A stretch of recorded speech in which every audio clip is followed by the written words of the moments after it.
ada kawan-kawan saya tanya pada saya, soalan ni biasa mereka tanya pada saya, kenapa orang yang cantik, orang yang kurang cantik, orang yang kurang handsome, ataupun senang cerita bukan pilihan orang lah, adalah orang yang biasanya dia menjadi pilihan yang terakhir, ataupun mudah kita nak ceritanya lambat kahwin.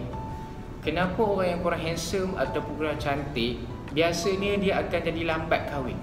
Walaupun kita tak nafikan bahawa jodoh ni tak mengira cantik ataupun handsome, ataupun kurang cantik ataupun kurang handsome. Kalau dah jodoh tu dah memang jodoh. Tetapi hakikatnya kita tak boleh lari pada realiti. Kita tak boleh lari daripada realiti bahawa orang yang kurang handsome, kurang cantik ataupun kurang berjaya, ataupun bukan ciri-ciri orang ataupun bukan ciri-ciri orang ramai yang menjadi pilihan yang terakhir ataupun menjadi lambat berkahwin. Jadi tuan-tuan, sahabat-sahabat yang melihat video saya ni, saya nak kongsikan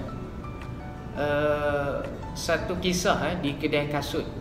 Anda biasa kalau pergi kedai kasut, biasanya apa yang anda tengok, anda akan cari kasut yang paling yang cantik, betul tak?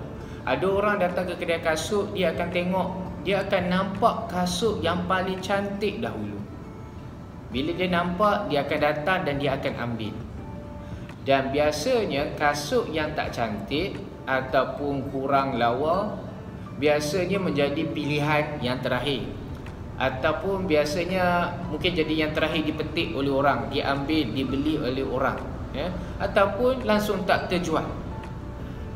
Dan di kedai kasut ni ada 3 jenis. Yang pertama, kasut tu cantik dan berkualiti. Orang ini beruntung sebab dia dapat kasut yang cantik dan kasut yang berkualiti. Yang kedua, ada kasut dia cantik tetapi tak ada kualiti. Dia ambil cantik, tiba-tiba pakai, bila dah balik rumah rupanya tak berkualiti, cepat rosak, cepat koyak dan sebagainya. Ada kasut dia tak cantik tetapi dia ada kualiti. Hanya orang yang tertentu sahaja yang tahu nilai kualiti dia walaupun kasut dia tak berapa cantik. Dan akhirnya dia beli kasut tersebut dan dipakai dengan baik bila balik rumah. Di sini daripada kisah ni, sahabat-sahabat, saya nak kongsikan kepada anda semua.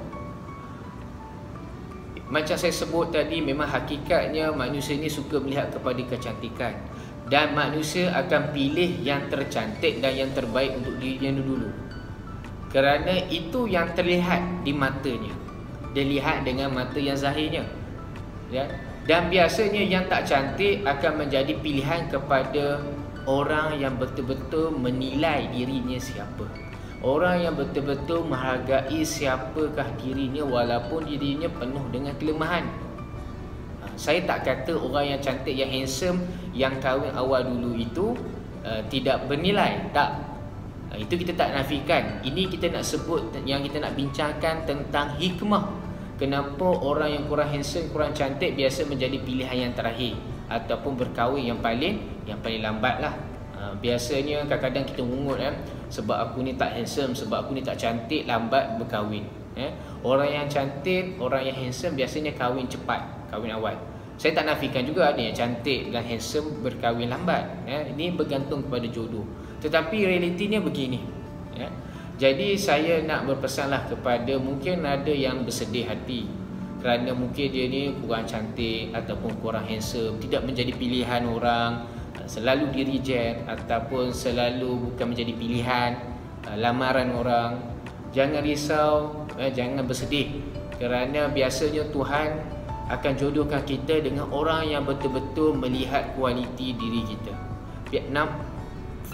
Maksudnya, apabila orang pilih kita, maksudnya dia tahu siapa diri kita. Dia tahu bagaimana nak lihat diri kita dalam diri kita. Biasa tu, sebab tu walaupun kita kahwin lambat sikit, tetapi kita kena yakin bahawa itulah orang yang jujur dan orang yang ikhlas menerima diri kita. Saya faham. Kerana di dunia ni anda kena ingat, lahir manusia tidak sama tarikh. Matinya manusia juga tidak sama tarikh. Tidak sama hari dan tahun. Dan begitu jugalah jodoh. Tak semua orang sama tarikh. Ada yang cepat, ada yang lambat. Seandainya memang kita ni tidak dijodohkan di atas dunia ni, anggaplah ini adalah satu ujian yang Tuhan bagi pada kita, dan insya-Allah Tuhan akan gantikan apa kesedihan yang kita rasa di dunia ni dengan satu kegembiraan dan kebahagiaan apabila berada di syurga nanti, insya-Allah. Begitulah ujiannya Tuhan bagi pada kita. Apapun, teruskan usaha dan banyakkan berdoa kepada Tuhan. Jadi itu sahaja daripada saya. Minta maaf kalau ada salah dan silap kata dan sebagainya. Ini semua adalah pandangan daripada saya. Saya harap kata-kata saya ini dapat membantu anda, memberi inspirasi kepada anda, dan anda boleh teruskan kehidupan anda dengan kebahagiaan dan kegembiraan hidup anda. Anda berhak untuk bahagia. Assalamualaikum warahmatullahi wabarakatuh.